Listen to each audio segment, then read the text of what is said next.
اللہ علیہ وسلم ایک گلی سے گزر رہے ہیں اور گلی کے کنارے پر وہ ظالم بیٹھا ہوا جس کو ہم ابو جہل کہتے ہیں. گلی کے کنارے پر ابو جہل بیٹھا ہوا اور اس کے ساتھ اس کے دوست احباب بیٹھے ہوئے اور شراب کا دورہ چل رہا اور ہمارے آقا محمد رسول اللہ صلی اللہ علیہ وسلم وہاں سے گزر رہے. آپ کو معلوم ہے ہمارے نبی کی شان یہ تھی, ہمارے نبی کی شان یہ تھی کہ آپ جب راستے سے گزرتے تھے آپ کی آنکھیں جھکی ہوئی ہوتی, آپ کی نگاہیں جھکی ہوئی ہوتی. ہمارے نبی صلی اللہ علیہ وسلم اس گلی سے گزر رہے, گلی کے کنارے ابو جہل بیٹھا ہے اور اس کے دوست احباب بیٹھے ہیں. بس میرے دوستو ابو جہل کی نظر پڑی کہ محمد رسول اللہ صلی اللہ علیہ وسلم گزر رہے. بس اس نے گالیاں بکنا شروع کی, بےہودہ باتیں کرنا شروع کی اور بولتے بولتے اس نے کہنا شروع کیا, او انظروا الی محمد, ارے دیکھو دیکھو یہ محمد جا رہا, یہ کہتا کہ میرے اوپر قرآن اترتا ہے, یہ کہتا ہے کہ آسمان سے اللہ اس سے باتیں کرتے, یہ کہتا ہے کہ جبرائیل اس کے پاس آتے ہیں. ارے یہ تو ایک انسان ہے اور مکہ میں پیدا ہوا, مکہ میں پیدا ہونے والے کے اوپر قرآن کیوں اترنے لگا,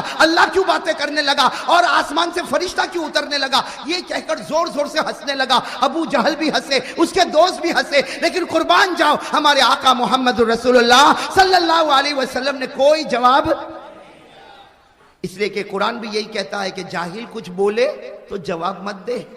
بھئی جاہل کچھ بولے تو جواب, اللہ نے فرمایا وَإِذَا خَاطَبَهُمُ الْجَاهِلُونَ قَالُوا سَلَامًا. اللہ فرماتے اگر کوئی جاہل تیرے سامنے کچھ بولے سلام کر کے چلا جا, آگے جواب دینے کی ضرورت نہیں. وَإِذَا سَمِعُوا اللَّغْوَ أَعْرَضُوا عَنْهُ وَقَالُوا لَنَا أَعْمَالُنَا وَلَكُمْ أَعْمَالُكُمْ سَلَامٌ عَلَيْكُمْ لَا نَبْتَغِي الْجَاهِلِينَ. اللہ فرماتے بڑے نیک ہیں وہ لوگ جو جاہلوں کی باتوں میں نہیں آتے, صاف صاف کہہ دیتے تم پر سلام, تم تمہاری زندگی ہم ہماری زندگی. تو ہمارے آقا صلی اللہ علیہ وسلم بھی مکہ کی گلی سے کہو گزر رہے, کوئی جواب دیا؟ بھئی ساتھ میں کہو کوئی جواب دیا؟ تو ابو جہل کو بڑا غصہ آیا کہ محمد کو اتنا سب بولا لیکن محمد نے کوئی جواب نہیں دیا. تو اپنے دوستوں کو کہا, 11-12 دوست تھے, کہا اٹھو اٹھو ان کے پیچھے چلو. اب وہ 11-12 سب کے سب گلی کے کنارے سے نکلے اور ہمارے نبی کے پیچھے چلنے لگے اور بےہودہ باتیں کرنے لگے, گالیاں بکنے لگے, ہمارے آقا محمد رسول اللہ صلی اللہ علیہ وسلم پر پتھر مارنے لگے. ہمارے آقا صلی اللہ علیہ وسلم پیچھے مڑے اور کہا تم چاہتے کیا ہو, ای شیء تریدون, تم چاہتے کیا ہو؟ تو ابو جہل نے کہا ہم یہی چاہتے ہیں کہ تم ایک مرتبہ کہہ دو کہ میں نبی نہیں ہوں, تم ایک مرتبہ کہہ دو میں رسول نہیں ہوں. ہمارے آقا صلی اللہ علیہ وسلم کی آنکھوں میں آنسو آئے, فرمایا اگر تم لوگ ایک ہاتھ میں سورج رکھ دو اور ایک ہاتھ میں چاند رکھ دو اور کہو کہ میں یہ کہوں کہ میں نبی نہیں, میں مر سکتا لیکن کہوں گا میں نبی ہوں, میں پیغمبر ہوں, قرآن مجھ پر اترا, اللہ مجھ سے باتیں کرتا اور جبرائیل مجھ سے باتیں کرتا, اور اللہ کسی کو نبی بنائے اسے کوئی روکنے والا نہیں ہو سکتا. نعرہ تکبیر, نعرہ تکبیر, محمد کا دامن. اللہ اگر کسی کو نبی بنائے تو کوئی روک نہیں سکتا. تو وہ جتنے ابو جہل کے ساتھ تھے انہوں نے کہا آپ سچ بتاؤ آپ نبی ہے؟ ہمارے نبی نے کہا بے شک, کہو بے شک میں نبی ہوں. کہا آپ رسول ہے؟ کہا بے شک میں رسول ہوں. کہا اللہ آپ سے باتیں کرتے؟ کہا اللہ باتیں کرتے. آسمان سے فرشتہ میرے پاس آتا, میں غار ہرا میں تھا, اللہ نے فرشتے کو بھیجا اور صرف فرشتہ آتا نہیں, فرشتہ آتا نہیں, جبرائیل آتے ہیں اور اللہ کے حکم سے میرے قدموں کو بھی چومتے ہیں. سبحان اللہ. اب میرے دوستو سننا, وہ جتنے تھے تھوڑی دیر کے لیے سناٹے میں آئے اور کیا کہا, آپ اپنا چہرہ اس طرف کر دو. ہمارے نبی کو کہا آپ اپنا چہرہ, ہمارے آقا صلی اللہ علیہ وسلم نے کہا بھائی کیا ضرورت ہے کہ میں چہرہ اپنا دوسری طرف کر دوں؟ کہا نہیں آپ اپنا چہرہ اس طرف کر دو, آج ہم آپ کا امتحان لینا چاہتے. قربان جاؤ ہمارے آقا محمد رسول اللہ صلی اللہ علیہ وسلم نے اپنے چہرے انور کو پھیرا. انہوں نے جلدی جلدی اپنے ہاتھوں میں کوئی چیز کو اٹھایا, کسی نے کنکر کو اٹھایا, کسی نے پتھر کو اٹھایا, کسی نے لکڑی کو اٹھایا, کسی نے کھجور کی چھال کو اٹھایا, کسی نے مٹی کو اٹھایا. یہ 12-13 تھے, سب نے چھوٹی چھوٹی چیز کو اپنے ہاتھوں میں اٹھایا اور اپنی مٹھی کو یوں بند کر دیا اور پھر کہا اے نبی اب ہماری طرف دیکھو. ہمارے آقا صلی اللہ علیہ وسلم نے دیکھا, اب وہ 11 کے 12 سب کی مٹھی بند ہے, کسی کی مٹھی میں پتھر, کسی کی مٹھی میں کنکر, کسی کی مٹھی میں لکڑی, کسی کی مٹھی میں کھجور کی چھال, کسی کی مٹھی میں مٹی ہے, کسی کی مٹھی میں کوئی چمڑے کا ٹکڑا ہے. سب نے اپنی مٹھی کو بند کیا اور کہا اگر آپ نبی ہے, اگر آپ پیغمبر ہے, اگر قرآن آپ پر اترتا ہے, اگر اللہ آپ سے باتیں کرتے ہیں, اگر جبرائیل آپ کے پاس آتے ہیں تو بتاؤ ہماری مٹھی میں کیا ہے. اگر بتاؤ گے تو ہم آپ کو نبی مانیں گے اور اگر نہیں بتاؤ گے تو ذلیل کر کے آپ کو مکہ سے نکال دیں گے. میرے دوستو میں آپ سے پوچھتا ہوں کیسا کڑا امتحان ہوگا؟ ارے ہوگا کہ نہیں ہوگا؟ قربان جاؤ میرے دوستو، حدیث پاک سنو، حدیث پاک میں کیا لکھا؟ فتبسم رسول اللہ صلی اللہ علیہ وسلم، فتبسم رسول اللہ صلی اللہ علیہ وسلم، ہمارے نبی ان 11-12 کی طرف دیکھ کر مسکرانے لگے۔ کہو سبحان اللہ۔ آپ تو مسکراتے تھے تو جنت بھی ابھی جوانی آ جاتی تھی۔ ہمارے آقا صلی اللہ علیہ وسلم نے 11-12 کو دیکھا اور مسکرا کر کہنے لگے، جو نبی آسمان کی باتیں بتاتا ہو وہ یہ کیوں نہیں بتا سکتا کہ تیری مٹھی میں کیا ہے؟ سبحان اللہ۔ جو نبی آسمان کی باتیں بتاتا ہو، جو نبی جبرائیل سے باتیں لیتا ہو، جو نبی پروردگار سے باتیں کرتا ہو، وہ یہ کیوں نہیں بتا سکتا کہ تیری مٹھی میں کیا، تیری مٹھی میں کیا، تیری مٹھی میں کیا؟ ہمارے نبی نے مسکرا کر کہا، کمال یہ نہیں کہ میں بتاؤں تمہاری مٹھی میں کیا ہے، کمال یہ ہوگا کہ تمہاری مٹھی میں جو چیز ہے وہ بتائے گی کہ میں کون ہوں۔ سبحان اللہ، سبحان اللہ۔ کمال یہ نہیں کہ میں بتاؤں تیری مٹھی میں کیا، اور عجیب بات ہے ہمارے نبی بتاتے بھی گئے۔ کہو سبحان اللہ۔ کہا کمال یہ نہیں کہ میں بتاؤں تیری مٹھی میں کیا، تیری مٹھی میں کنکر ہوگا، اس کی مٹھی میں حقیقت میں کنکر ہے، تیری مٹھی میں پتھر ہوگا، تیری مٹھی میں لکڑی کا ٹکڑا ہوگا، تیری مٹھی میں چمڑے کا ٹکڑا ہوگا، تیری مٹھی میں کھجور کی چھال ہوگی۔ کہا کمال یہ نہیں کہ میں بتاؤں تیری مٹھی میں کیا، تمہاری مٹھی خود بتائے گی کہ میں کون ہوں۔ ہمارے نبی نے اتنا فرمایا۔ کتنے تھے؟ 11-12 تھے نا، سب یوں کھڑے ہوئے تھے یوں، اور سب نے مٹھی کو ٹائٹ بند کیا ہوا تھا اور بالکل مضبوطی کے ساتھ بند کیا، لیکن ہمارے نبی نے فرمایا تیری مٹھی بتائے گی کہ میں کون ہوں۔ تو ہر ایک کی مٹھی کبھی ادھر حرکت کرے، وہ کہے آٹومیٹک ایسا کیسا ہوگا، پھر یوں کرے، پھر وہ مٹھی ادھر حرکت کرے، پھر وہ اپنی مٹھی کو صحیح کرے۔ ہمارے نبی نے کہا چھوڑ دے، اب تو وہ نبوت کی گواہی دینے والی ہے۔ سبحان اللہ۔ اب تو وہ نبوت کی گواہی دینے والی۔ میرے دوستو ہمارے نبی نے صرف اتنا کہا، ہر مٹھی کے اندر سے آواز آئی۔ میرے احمدآباد کے بھائیوں دل کھول کر وہ آواز بتاؤ جو آواز ہر مٹھی میں سے آئی ہے۔ کیا آواز آئی؟ اشہد ان لا الہ الا اللہ واشہد ان محمد رسول اللہ۔ ہر مٹھی نے کہا ہم گواہی دیتے کوئی معبود نہیں مگر اللہ، اور یہ اللہ کا رسول ہے۔ اور ہر مٹھی سے آواز آئی، جس نے محمد کا دامن پکڑا وہ جنتی بن گیا، جس نے محمد کا دامن چھوڑا وہ جہنمی بن گیا۔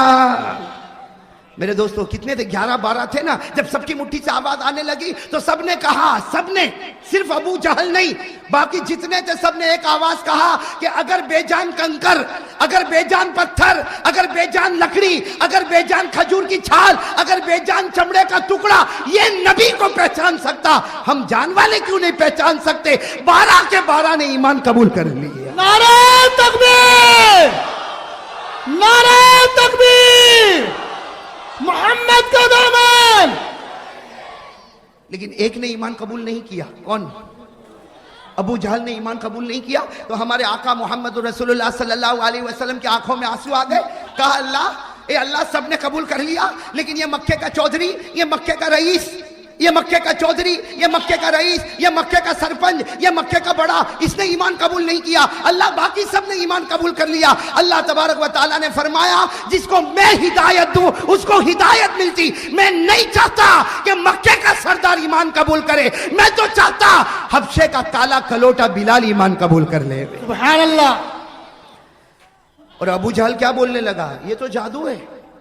کہا یہ تو جادو ہے۔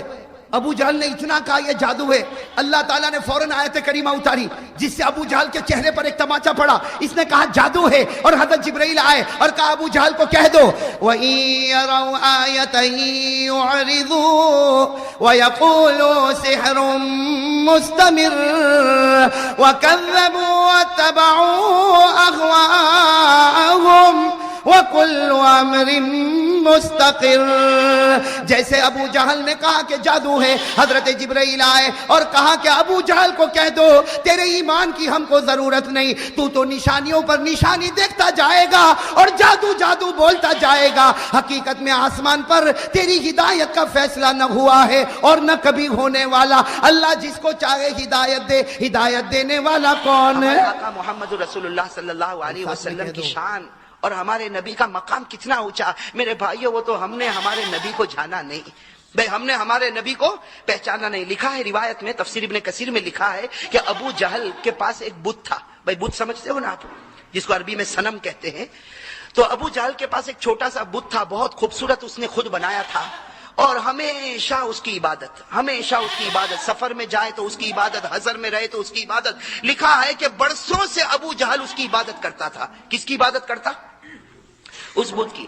ایک مرتبہ ابو جہل جب مکہ کی گلی میں نکلا، ایک مرتبہ ابو جہل جب مکہ کی گلی میں نکلا تو دیکھا کہ کچھ لوگوں نے ایمان قبول کر لیا، کچھ لوگوں نے ایمان قبول کر لیا. اور پھر آگے چلا تو اسے خبر ملی کہ محمد اور ان کے ساتھی صلی اللہ علیہ وسلم ہمارے بتوں کی برائی بیان کرتے ہیں.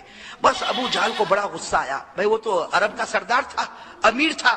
بڑا غصہ آیا، غصے میں اپنے گھر میں آیا اور اس بت کو کہا، حالانکہ وہ تو پتھر کا ایک ٹکڑا ہے، اس بت کو کہا کہ تجھے معلوم ہے آج مکے کی گلیوں میں لوگ تجھے گالی دے رہے ہیں، تجھے معلوم ہے لوگ محمد پر ایمان قبول کر رہے، تجھے معلوم ہے تیری مکے کی گلیوں میں برائی ہوتی ہے. اس لیے آج میں چاہتا ہوں کہ برسوں سے میں نے تیری عبادت کی ہے، آج میں چاہتا ہوں کہ تجھے میں محمد کے پاس لے جاؤں اور تو محمد کے سامنے جا کر آج اپنے منہ کو کھولنا اور محمد کو گالی دینا تاکہ بدلہ برابر سرابر ہو جاوے. بھئی ابو جہل نے کس کو کہا؟ پتھر کے ٹکڑے کو. بھئی کس کو کہا؟ پتھر کے ٹکڑے کو.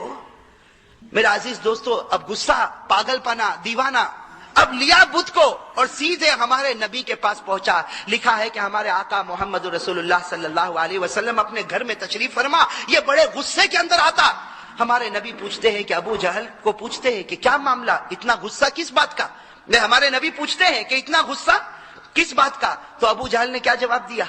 بھئی ابو جہل نے کیا جواب دیا؟ ابو جہل نے کہا کہ یہ میں بت کو لے کر آیا ہوں. بھئی یہ بت کو میں لے کر آیا اور اس لیے لے کر آیا ہوں تاکہ یہ آج آپ کو گالی دے گا، تاکہ یہ آج آپ کو گالی دے گا، آپ کی برائی بیان کرے گا.